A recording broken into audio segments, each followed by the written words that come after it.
दिल्ली के अंदर एक बहुत बड़ी दिल्ली गांव के रूप में भी बसती है। आज भी दिल्ली के अंदर 357 गांव अस्तित्व में हैं, जिनकी दो कैटेगरी है। 48 गांव हैं ग्रीन बेल्ट के गांव और 309 गांव हैं शहरीकृत गांव। दिल्ली रेवेन्यू एक्ट 1954 निरस्त हो जाता है जब कोई गांव सरकार द्वारा शहरीकृत घोषित कर दिया जाता है। उसके बाद डीएमसी एक्ट 507 के तहत उस गांव की सभी भूमि ट्रांसफर हो जाती है डीडीए को। हजारों एकड़ जमीन दिल्ली डेवलपमेंट अथॉरिटी, जिसको डीडीए कहा जाता है, फ्री ऑफ कॉस्ट उन्होंने गांव के लोगों की ले ली, लेकिन उनका विकास जो करना चाहिए था नहीं किया। इतना ही नहीं, बद से बदतर हालत आज दिल्ली के शहरीकृत गांवों की है। ना वहां सीवर है, ना वहां पानी है, ना छोटी छोटी गलियां हैं, ना कोई मूलभूत सुविधाएं हैं, ना कोई पार्क है, ना कोई वहां पर जिम्नेजियम है, ना कोई लाइब्रेरी है, ना कोई हॉस्पिटल है।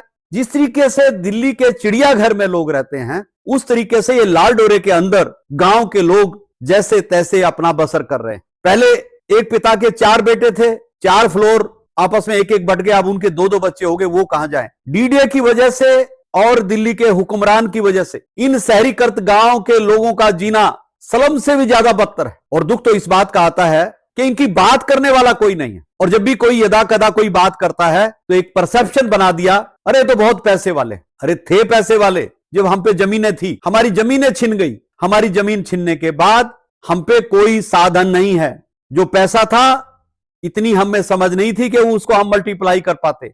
आज इन शहरीकृत गांव के लोग भूखमरी की नौबत पर आ गए, वहां सांस नहीं ले सकते। हाईली पोल्यूटेड एरिया है ये।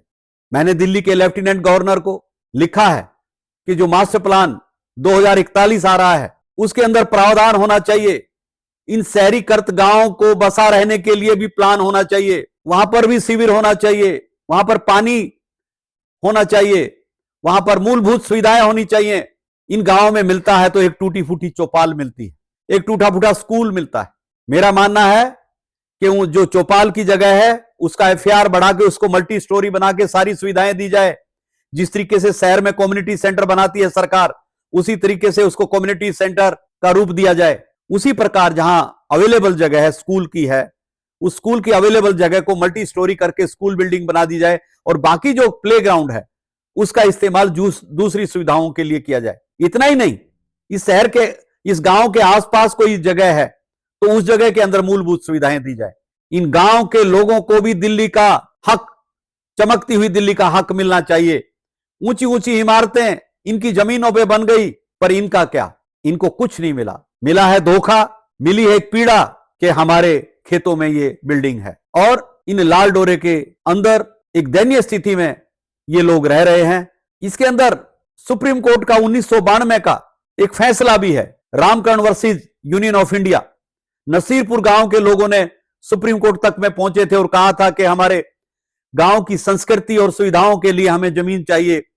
तब 5 एकड़ जमीन अलॉट की थी। वो सुप्रीम कोर्ट का नियम सब गांवों पे लागू होना चाहिए। और साथ के साथ जो ग्रीन बेल्ट के गांव हैं, उनकी जो जमीन है वो उन गांव के लोगों की जरूरतों के हिसाब से उसका उपयोग होना चाहिए, ना कि डीडीए में जानी चाहिए। मैं दिल्ली के गांव का रहने वाला हूं, और ये मेरी पीड़ा है कि जिनके खेतों में दिल्ली बसी है, उनका भी हक उनको मिलना चाहिए। इस चमकती हुई दिल्ली की रोशनी उनके घरों तक भी जानी चाहिए। यही मैं आपसे निवेदन करना चाह रहा हूं। डॉक्टर नरेश कुमार, जय हिंद।